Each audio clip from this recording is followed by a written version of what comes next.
183 గజాల 3BHK villa కేవలం 25 లక్షలు మాత్రమే. హాయ్ అయిపోయింది, అంతా అయిపోయింది. ఎంత తప్పించుకు తిరగాలనుకున్నా పోలీసుల నుంచి తప్పించుకోలేకపోయాడు పల్లవి ప్రశాంత్ని గజ్వేల్లో పోలీసులు అరెస్ట్ చేశారు. ప్రస్తుతం పల్లవి ప్రశాంత్ పోలీస్ స్టేషన్ గోడల మధ్యలో ఉన్నాడు. కాసేపట్లో కటకటాల వెనక్కి వెళ్ళిపోబోతున్నాడు. ఎవరైనా బిగ్ బాస్లో టైటిల్ విన్నర్ ఉంటే ఇప్పటి వరకు జరిగిన 7 సీజన్లలో 6 సీజన్లలో గత 6 సీజన్లలో బిగ్ బాస్ టైటిల్ విన్నర్లంతా సినిమా హీరోలుగా మారారు. సినిమా ప్రొడ్యూసర్లు వాళ్ళకి అడ్వాన్సులు ఇచ్చారు, వాళ్ళని సినిమా హీరోలుగా మార్చారు, వాళ్ళకి తగ్గట్టుగా కథలు తయారు చేశారు. ఆ తర్వాత సంవత్సరానికి వాళ్ళు సినిమాలు రిలీజ్ చేశారు. కానీ పల్లవి ప్రశాంత్ కథ పూర్తిగా బూమరాంగ్ అయింది. పల్లవి ప్రశాంత్ బిగ్ బాస్ హౌస్ నుంచి బయటకు వచ్చి ఇప్పుడు పోలీస్ స్టేషన్ మెట్లెక్కాడు. పోలీస్ స్టేషన్కి వెళ్ళాడు, పోలీసుల అదుపులోకి వెళ్ళాడు. పోలీసులు ఆయన్ని అరెస్ట్ చేశారు.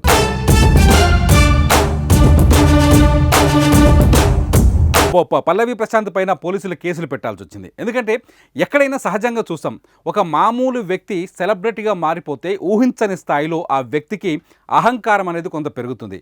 కానీ ఆ అహంకారాన్ని అదుపు చేసుకొని దాన్ని కంట్రోల్లో పెట్టుకొని పబ్లిక్తో సఖ్యతగా ఉన్నప్పుడు, పబ్లిక్ ప్రాపర్టీతో సఖ్యతగా ఉన్నప్పుడు ఏ సమస్యలు ఉండవు. కానీ పల్లవి ప్రశాంత్ అలా చేయలేదు. పల్లవి ప్రశాంత్ ఫ్యాన్స్ కూడా అలా చేయలేదు. ఒక్కసారిగా రెచ్చిపోయారు. ఎప్పుడైతే బిగ్ బాస్ టైటిల్ అనౌన్స్ అయిన తర్వాత పల్లవి ప్రశాంత్ బిగ్ బాస్ హౌస్ నుంచి టైటిల్ తీసుకొని బయటకు వచ్చాడో ఆ సమయంలో జరిగిన ఘర్షణ నిజంగా తీవ్రమైన ఘర్షణ అని చెప్పొచ్చు. హైదరాబాద్లో ఇలాంటి ఘర్షణ జరుగుతుందా, ఇలాంటి పరిస్థితులు ఉంటాయా, ఒక సెలబ్రిటీ కోసం ఇంత దారుణాలు జరుగుతాయని అనే విధంగా ఆ పరిస్థితి, ఉద్రిక్త పరిస్థితులు తలెత్తాయి. పల్లవి ప్రశాంత్ ఫ్యాన్స్ ఒక్కసారిగా తిరగబడ్డారు. అమర్దీప్ ఫ్యాన్స్తో గొడవలు వచ్చేసాయి.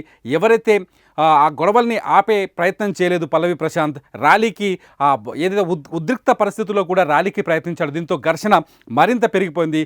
ఆ ఘర్షణలో భాగంగా ఆర్టీసీ బస్సులు పబ్లిక్ ప్రాపర్టీ, దీంతోపాటు ఎవరైతే బిగ్ బాస్ లాస్ట్ ఈవెంట్కి వచ్చారో, ఆ ఫైనల్ ఈవెంట్కి వచ్చారో వచ్చిన సెలబ్రిటీల వాహనాలపైన కూడా దాడులు చేశారు. పోనీ ఈ దాడులు జరిగిన తర్వాత పల్లవి ప్రశాంత్ ఏమైనా వారికి క్షమాపణ చెప్పే ప్రయత్నం చేశాడంటే చేయలేదు. ఫ్యాన్స్ని అదుపులో ఉండాలని చెప్పే ప్రయత్నం చేశాడంటే చేయలేదు. ఆఖరికి పల్లవి ప్రశాంత్ సోదరుడు కూడా ఈ దాడులో ఉన్నాడు. నిన్న పోలీసులు అతను అరెస్ట్ చేశారు. పల్లవి ప్రశాంత్ సోదరునితో పాటు అతని స్నేహితుని కూడా అదుపులోకి తీసుకున్నారు. ఆ తర్వాత ఇవాళ పల్లవి ప్రశాంత్ని కూడా అదుపులోకి తీసుకున్నారు. మొత్తం 9 కేసులు నమోదు చేశారు పల్లవి ప్రశాంత్ పైన. ఈ 9 కేసుల్లో పల్లవి ప్రశాంత్ ఎట్టి పరిస్థితుల్లో తప్పించుకునే పరిస్థితి లేకుండా పోయింది. ఎవరైనా బిగ్ బాస్ హౌస్ నుంచి బయటకు వచ్చిన తర్వాత సినిమాల వైపు చూస్తారు, ఆ సెలబ్రిటీ స్టేటస్ని కంటిన్యూ చేయాలనుకుంటారు, తమ కెరీర్ని కొత్త అడుగుల వైపు లేకపోతే కెరీర్ని ముందుకు తీసుకెళ్తారు, అందంగా మలుచుకునే ప్రయత్నం చేశారు. కానీ పల్లవి ప్రశాంత్ ఆ ప్రయత్నం చేయలేదు. ఊహించని ఆర్భాటానికి పోయాడు. ఆ ఆర్భాటం కాస్త బూమరాంగ్ అయింది. పల్లవి ప్రశాంత్ని పోలీసులు అదుపులోకి తీసుకుపోయే విధంగా మారింది. అతనిపైన కేసులు పెట్టే విధంగా మారింది. పల్లవి ప్రశాంత్ సాధారణంగా బిగ్ బాస్ అనేది ఒక సెన్సేషనల్ షో.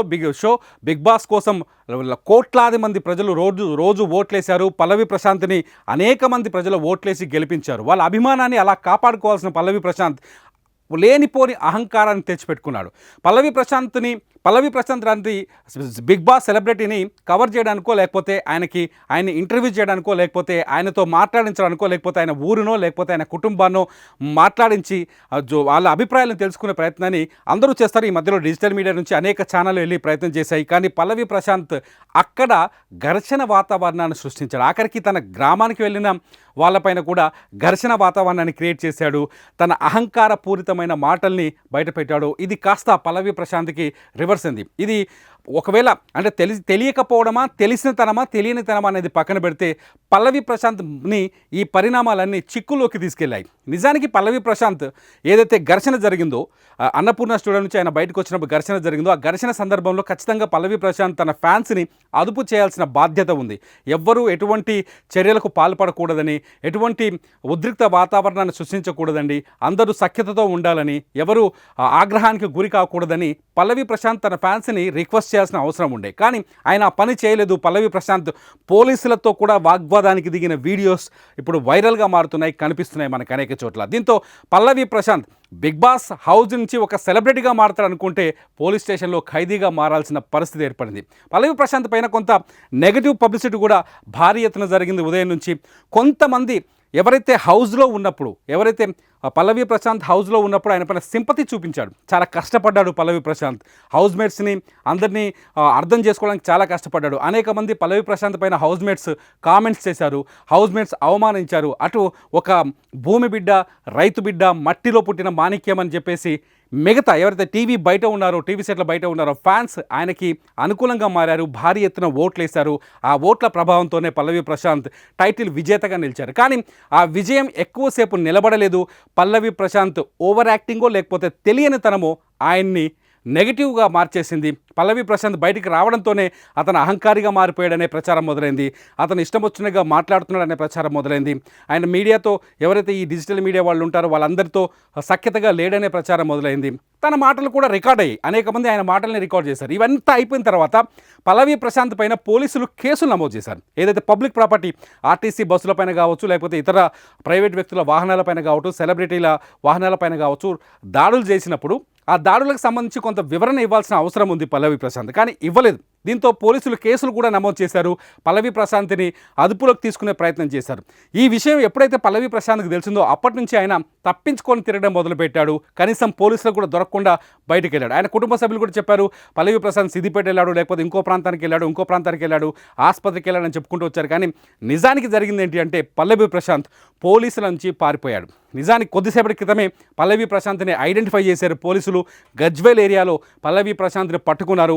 ఆయన పట్టుకొని పోలీస్ స్టేషన్ తీసుకొచ్చారు. మొత్తానికి పల్లవి ప్రశాంత్ ఒక సెలబ్రిటీ హోదాలో ఊహించని స్థాయిలో ఒక ఉవ్వెత్తున ఉప్పొంగిన అభిమాన సంద్రంలో ఈదాల్సిన పల్లవి ప్రశాంత్ ఇప్పుడు పోలీసులు స్టేషన్కి వెళ్ళాడు, కటకటాల వెనక్కి వెళ్ళాడు. ప్రస్తుతానికి పోలీసుల అదుపులో ఉన్నారు. పల్లవి ప్రశాంత్ పైన మొత్తం 9 సెక్షన్లు పెట్టారు. ఈ 9 సెక్షన్లకు ఆయన కోర్టు చుట్టూ తిరగాల్సిన అవసరం కూడా ఉంది. ఎందుకు పారిపోయాడు పల్లవి ప్రశాంత్? పల్లవి ప్రశాంత్ పారిపోవడం వెనుక కూడా ఒక వ్యూహం ఉంది. ఎందుకంటే ఒక సెలబ్రిటీ అయిన తర్వాత తను తప్పించుకోవడానికి అనేక ప్రయత్నం కూడా చేస్తూ ఉంటాడు. ఈ విధంగానే పల్లవి ప్రశాంత్ కూడా కొంత ప్రయత్నించాడు. తన లాయర్ల ద్వారా హైకోర్టుకి వెళ్ళి ముందస్తు బెయిల్ కోసం ప్రయత్నించాడు. ఆ ముందస్తు బెయిల్ ప్రయత్నాలు కూడా చేశాడు, కానీ అది కుదరలేదు. ఈలోపే పోలీసులు ఆయన్ని అదుపులోకి తీసుకున్నారు. ప్రస్తుతానికి పల్లవి ప్రశాంత్ పోలీసుల అదుపులో ఉన్నాడు. పోలీసులకి ఏం వివరణ ఇస్తాడు? కనీసం ఇప్పుడైనా తన మనసును మార్చుకుంటాడా? ఇప్పుడైనా సెలబ్రిటీస్ కావచ్చు, ఎవరైతే వాళ్ళ వాహనాలు అయినాయో ఆ సెలబ్రిటీస్ కావచ్చు, లేకపోతే ఆర్టీసీ బస్సులు ధ్వంసమయ్యాయో, ప్రభుత్వ ఆస్తుల పట్ల కావచ్చు, పల్లవి ప్రశాంత్ సానుకూలత, సానుభూతిని ప్రకటిస్తారా? తన ఫ్యాన్స్కి తరఫున తను సారీ చెబుతారా లేదా అన్నది ఇంకా ఆసక్తికరంగా మారింది. పల్లవి ప్రశాంత్ మాత్రం నేనే తప్పు చెయ్యలేదు, నా వల్ల ఏ తప్పు జరగలేదు అంటూ ఉదయం నుంచి అనేక వీడియోలు రిలీజ్ చేశాడు. కానీ తను తప్పు చేయలేదనే మాట మీద ఉంటాడా, లేకపోతే జరిగిన తప్పును ఒప్పుకొని తన సెలబ్రిటీ స్టేటస్ను కాపాడుకుంటాడా అన్నది ఆసక్తికరంగా మారుతోంది.